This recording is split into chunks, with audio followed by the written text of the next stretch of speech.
Good morning student. आज हम आप सभी को मैथ का एक इम्पॉर्टेंट अध्याय जिसमें नाम आता है मेंसुरेशन, उसके बारे में आपको बताने वाला हूँ। मेंसुरेशन आपका क्लास 8, 9 और 10 ये तीनों के लिए बहुत अत्यंत महत्वपूर्ण होता है। तो मेनली क्लास 10 बैच के लिए हम अपना ऑनलाइन चैनल से आप सभी को पहचानना चाहते हैं कि मेंसुरेशन के बारे में जितना अच्छे तरीके से हम समझा सकते हैं वो कोशिश आपके सामने कर देते हैं। तो सबसे पहले मेंसुरेशन में आपको मेन पार्ट है, पहला पार्ट हम आपको स्टार्ट कर रहे हैं। वो समझदारी है कि मेंसुरेशन को समझेंगे कैसे कि वो मेंसुरेशन का ही है। अधिकांश बच्चों को मेंसुरेशन में पता नहीं होता पेरीमीटर क्या होता है, एरिया क्या होता है, वॉल्यूम क्या होता है, इन सब के बारे में जानकारी नहीं होता है। तो देखते हैं, हम आपको समझाने की कोशिश करते हैं, आप उसको समझिएगा। ओके, मैं स्टार्ट करता हूँ। हमारे डियर स्टूडेंट, पहले हम जान जाते हैं कि जो आपका ये टॉपिक है मेंसुरेशन। इस मेंसुरेशन में कुछ डायमेंशंस होते हैं। डायमेंशंस का मतलब लेंथ होगा, ब्रेथ होगा, हाइट होगा। इसमें क्या होता है कि आपके जो डायमेंशंस होंगे उस डायमेंशंस में चाहे तो वो लेंथ होंगे, जिसको एल से डिनोट करते हैं, सब लोग करते होंगे, बी मतलब ब्रेथ होंगे, एच मतलब क्या होंगे, हाइट होंगे। लेंथ, जैसे कि आपको पता है कि लेंथ को हम लोग मेजर करते हैं, वो मीटर में करते हैं। तो ये आपको मेंसुरेशन जब पढ़ रहे हो तो आपको याद होना चाहिए कि सबसे बड़ा जो होता है वो क्या होता है, किलोमीटर। फिर क्या होता है, डेकामीटर। फिर क्या होता है, हेक्टोमीटर। फिर क्या होता है, मीटर। फिर क्या होता है, डेसीमीटर। फिर क्या होता है, सेंटीमीटर। फिर क्या होता है, मिलीमीटर। ये कन्वर्जन आपको जानना बहुत जरूरी है। क्वेश्चन अगर मीटर में दिया हुआ है तो सारे को मीटर में चेंज करना होगा, चाहे लेंथ मीटर में है, ब्रेथ मीटर में है, अगर हाइट आ गया सेंटीमीटर तो हाइट वाले को मीटर में ले आना होगा। तो कैसे लाओ, ये जानकारी होना चाहिए। इसको बोलते हैं यूनिट कन्वर्जन। तो इस यूनिट कन्वर्जन के लिए अगर आपको बदलना है किलोमीटर टू द डेकामीटर तो इंटू 10 करोगे, decametre to the hectometre into 10 करोगे, डेकामीटर टू मीटर इंटू 10 करोगे, मीटर टू डेसीमीटर इंटू 10 करोगे। इसमें से इसे बदलना होगा, इंटू 10 करोगे, यहां भी चेंज करोगे तो इंटू 10 करोगे। क्लियर है? हमारे ख्याल से ये चेंजिंग होगा, यहाँ होगा माइनर मिस्टेक। अगर यहाँ हो सकता है हेक्टोमीटर तो आपका यहाँ होगा decametre. Some minor mistakes, sorry for that. यहाँ हो गया हेक्टोमीटर और यहाँ हो रहा है डेकामीटर। क्लियर? यानी आपको किलोमीटर टू हेक्टोमीटर जाना है इंटू 10, जो भी एक लेवल का जा रहा है वो इंटू 10 होता है, जिस वजह से आपको एक के बारे में पता होगा कि किलोमीटर टू डायरेक्ट आपको मीटर लाना है। तो सबको पता है कि 1 किलोमीटर इक्वल टू 1000 होता है, बट होता कैसे, किलोमीटर से हेक्टोमीटर जाएंगे तो इंटू 10 किया जा सकता है, इसको इससे जाओगे तो 10 किया जा सकता है, इसको इससे जाओगे तो 10 किया जा सकता है, यानी आपका जो द्वारा आएगा वो 1000 मीटर आएगा। अधिकांश क्वेश्चन में मिलीमीटर टू सेंटीमीटर होता है ना।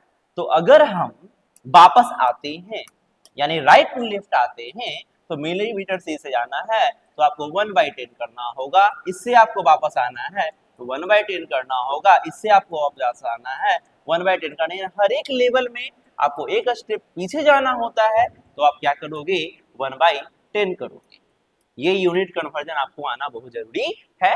किसमें, तो आपको मेंसुरेशन चेंजिंग करने के लिए। आपका ये पहला पार्ट, ये पहला सेक्शन हमने आपको बताया, यूनिट कन्वर्जन पर आपको ध्यान देना है। लेंथ होगा तो कुछ ना कुछ मीटर आएगा, कुछ ना सेंटीमीटर आएगा। आपको ब्रेथ दिया हुआ है तो इस ब्रेथ में भी आपको याद करना कुछ ना कुछ मीटर आएगा, कुछ ना कुछ सेंटीमीटर आएगा। यहाँ जो हाइट दिया हुआ होता है इस हाइट का भी कुछ ना कुछ मीटर आएगा, कुछ ना कुछ क्या आएगा, सेंटीमीटर आएगा। तो हमने सबसे पहले जो पार्ट पहला बताया है कि मेंसुरेशन में आपको डायमेंशंस का जानकारी होना अत्यंत आवश्यक है। अब इस डायमेंशन में यूनिट का जरूरी है, यानी जानकारी किस मामले में आपको रखना है। यहाँ पर हम बता रहे हैं कि ये आपका जो जानकारी है वो जानकारी किस हिसाब से जानना है, तो यूनिट को जानना है। इस ठीक है, तो हमने आपको इसमें सबसे पहले किसके बारे में बता दिया, तो यूनिट के बारे में बताया। ओके, ये बहुत अत्यंत आवश्यक है यूनिट। इसके जस्ट बाद यूनिट जैसे ही कंप्लीट हो जाता है तो नेक्स्ट पार्ट इसमें कहा जाएगा कि मेंसुरेशन का हम अपने तरीका से आपको बता सकते हैं कि इसका 2 लेवल होता है। हमने लिखा मेंसुरेशन, इसको आपको 2 लेवल से पढ़ना है, क्लास 8 टू 10। 8 टू 10 सिर्फ ये नहीं समझिए आपको 8 टू 10 इंपॉर्टेंट है, आगे चलोगे ना कंपटीशन एग्जामिनेशन, ये होता है, इसको कहते हैं एडवांस मैथ कहा जाता है, जिससे अधिकांश क्वेश्चंस आते हैं। पढ़ाई तो जॉब के लिए की जाती है, इसलिए बहुत जरूरी है, इसलिए आपको सारी बातें को हम बता रहे हैं। तो उसी में जो आ रहा है क्या कि मेंसुरेशन का आपका 2 हिस्सा आएगा। एक हिस्सा को कहा जाता है इसका 2D फिगर, और दूसरी टाइप को कहा गया है जिसका नाम लिखा हुआ है 3D फिगर। एक होता है 2D फिगर, तो एक होता है क्या 3D फिगर। क्लियर है? जैसे कि बात करते हैं कि अगर 2D फिगर में क्या क्या आता है, तो सिर्फ आप जानकारी अभी हासिल कीजिए 2D फिगर में क्या क्या आता है। तो फर्स्ट नंबर यहाँ पर हम नाम लिख रहे हैं, आप लोग जानते होंगे ये क्या लिखा हुआ है, रेक्टेंगल। सेकेंड पार्ट लिखा हुआ है, तो सेकेंड पार्ट का नाम जैसे दिया हुआ है वो दिया हुआ है स्क्वायर। इसका थर्ड पार्ट का नाम आता है, उस थर्ड पार्ट में आता है क्या, पैरेललोग्राम आता है। थर्ड पार्ट में नाम जो आएगा वो क्या आएगा, पैरेललोग्राम आएगा। चौथा पार्ट जो होता है वो चौथे पार्ट का नाम हम यहाँ दे रहे हैं, उसका नाम यहाँ पे रोम्बस होगा। इसके बाद आपका जो पांचवा पार्ट जो दे रहे हैं उसका नाम यहाँ दे रहे हैं ट्रायंगल दे रहे हैं। क्या दे रहा जा रहा है, ट्रायंगल है। इसके बाद एट लास्ट पॉइंट आपको याद कर लेना है जो आपके लिए बहुत अत्यंत जरूरी है, बहुत बहुत बहुत इंपॉर्टेंट है क्लास 10th के लिए।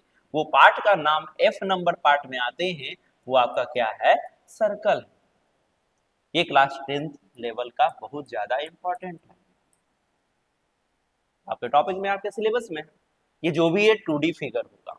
2D फिगर उसको कहते हैं जो आपका प्लेन फिगर होगा, प्लेन सरफेस। यहाँ नाम दे रहे हैं 2D फिगर, मीन्स आपको याद करना है ये आपका प्लेन सरफेस होगा। प्लेन सरफेस कहाँ, आप जो सामने रखे हो देख रहे हो, ये क्या दिख रहा है, आपका प्लेन सरफेस। प्लेन सरफेस को आप देख सकते हो, आप उसके अंदर जा नहीं सकते हो।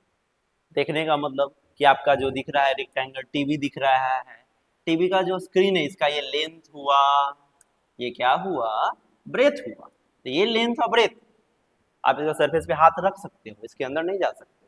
आपका सामने का सरफेस, टीवी का सामने का सरफेस जो दिख रहा है वो आपका रेक्टेंगल है, ये 2D फिगर हो गया। क्लियर है? 2D फिगर में अगर स्क्वायर मतलब इसका से मतलब किसी का टीवी ऐसा होगा, टीवी ऐसा होगा कि जो स्क्वायर शेप का होगा। स्क्वायर का मतलब सबको पता होना चाहिए कि चारों साइड इसका इक्वल होता है। जितना साइड ये आएगा उसको ये दिया गया, जितना साइड ये भी आएगा उतना ही साइड ये भी आएगा, और उतना ही साइड क्या होगा, यह भी आएगा, यानी चारों साइड क्या है, इक्वल। क्लियर है? ये होता है, इतने जानकारी है बहुत अत्यंत जरूरी था कि ये 2D फिगर में क्या क्या आता है। इतने 2D फिगर्स में आते हैं जो आपको जानना है। 2D फिगर के बाद आपको जानना है किसके बारे में, कि ये थर्ड 3D फिगर। 3D मतलब क्या बोलता है, 3 डायमेंशन होना चाहिए। ये 3 डायमेंशन बात कर रहा है, यानी कि ये जो फिगर होता है 3D फिगर, 3 डायमेंशन इसमें दिखेंगे। उसमें एक डायमेंशन का नाम होगा L, एक का नाम B और एक का नाम क्या होगा, H होगा।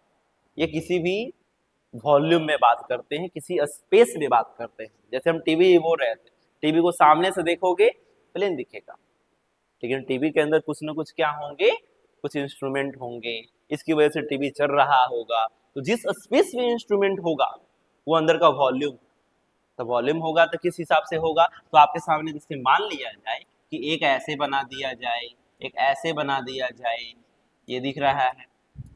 और अच्छा टीवी को भूल जाए, माचिस देखते हो, माचिस देखे हो ना, माचिस के अंदर माचिस के मैच बॉक्स में क्या होता है, उसकी तिलियां होती है ना, तो वो भी कहाँ उसके स्पेस से भरी हुई रहती है, उसके वॉल्यूम को छेकी हुई है ना। तब बात करेंगे 3D फिगर में, तो इस 3D फिगर में आपको याद कर लेना है कि 3D फिगर में आपको जानना है किसके बारे में, सबसे पहले जानना है तो क्यूबॉइड के बारे में जानना है।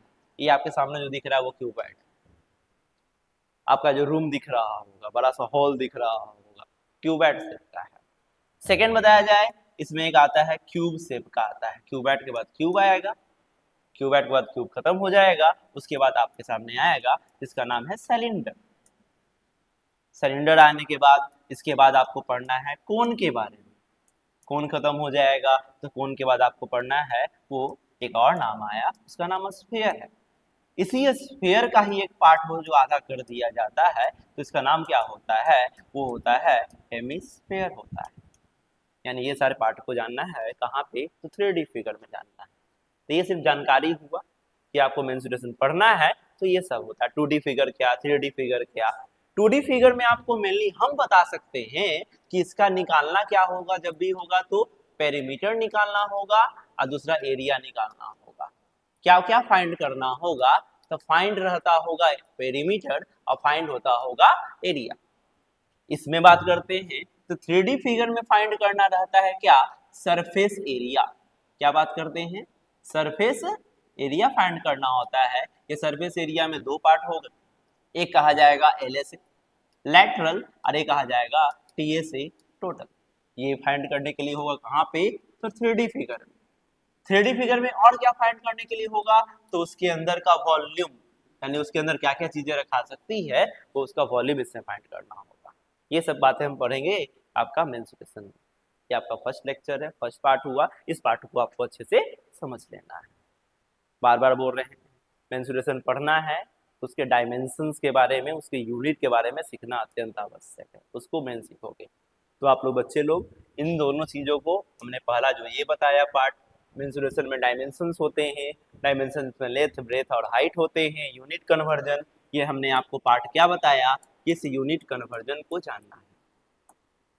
यही स्टार्टिंग पॉइंट होता है कि यूनिट कन्वर्जन क्या होता है, ये जरूरी है, ठीक है ना। यूनिट कन्वर्जन एक और पार्ट 1 हेक्टेयर को याद करना है कि 1 हेक्टेयर क्या होता है। तो 1 हेक्टेयर इक्वल टू क्या होता है, 10,000 मीटर स्क्वायर होता है। ये भी जरूरी है, यूनिट कन्वर्जन में ये भी आएगा। आज के लिए इतना ही, ये फर्स्ट पार्ट हुआ आपका, ये सबको याद कर लेना है। सेकेंड पार्ट जल्दी आने वाला है। Okay, thank you sir.